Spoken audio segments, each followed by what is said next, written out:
Hello students, welcome to copy किताब। आज हम डिस्कस करेंगे इलस्ट्रेशन नंबर 29। इसमें हमें कंपनी की करंट लायबिलिटीज़ गिवन है और उसका करंट और लिक्विड रेशो भी गिवन है। हमें फाइंड करनी है वैल्यू ऑफ इन्वेंट्रीज। अब आप सोचेंगे कि जो करंट रेशो होता है और लिक्विड रेशो है उसमें जो डिफरेंस होता है वो एक ही चीज़ का है। करंट रेशो में हम करंट एसेट्स को कंसिडर करते हैं और लिक्विड रेशो में लिक्विड एसेट्स को।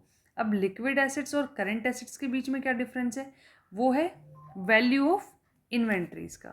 ठीक है, करंट एसेट्स में आपकी इन्वेंट्रीज इंक्लूडेड है और लिक्विड एसेट्स में आपकी इन्वेंट्रीज नहीं आती है। लिक्विड में क्यों नहीं आती है? क्योंकि इन्वेंट्रीज को हम इतना इजीली भी कैश में कन्वर्ट नहीं करा सकते। विद इन 1 ईयर करा सकते हैं लेकिन इमीडिएटली नहीं करा सकते। ठीक है, अगर मुझे अपने लिक्विड एसेट्स की और करंट एसेट्स की वैल्यू पता है तो मैं इजीली इन्वेंट्रीज की वैल्यू निकाल सकती हूँ। तो सबसे पहले मैं लिक्विड रेशो को लिखती हूँ यहाँ पे। तो लिक्विड रेशो के लिए आपको पता है जो फॉर्मूला है वो है liquid assets upon current liability. ठीक है, अब क्वेश्चन में आपका जो लिक्विड रेशो गिवन है वो है 1। ठीक है, और करंट लायबिलिटीज़ गिवन है 3 लाख। तो मैंने यहाँ पे 1 पुट किया और यहाँ पे लिक्विड एसेट्स, क्योंकि इसकी वैल्यू मुझे पता नहीं है, और करंट लायबिलिटीज़ मेरे पास जो है वो है 3 लाख। ठीक है, आप क्रॉस मल्टीप्लाई करेंगे तो यहाँ पे लिक्विड एसेट्स की वैल्यू भी निकल के आएगी 3 लाख। ठीक है, अब मुझे पता लग गया कि मेरे पास जो लिक्विड एसेट्स हैं उनकी वैल्यू है 3 लाख। ठीक है, इसी तरीके से मेरे पास गिवन है करंट रेशो।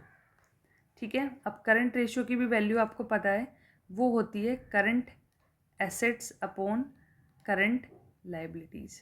ठीक है, अब यहाँ पे क्वेश्चन में मेरे पास करंट लायबिलिटीज़ भी गिवन है जिसकी वैल्यू है 3 लाख।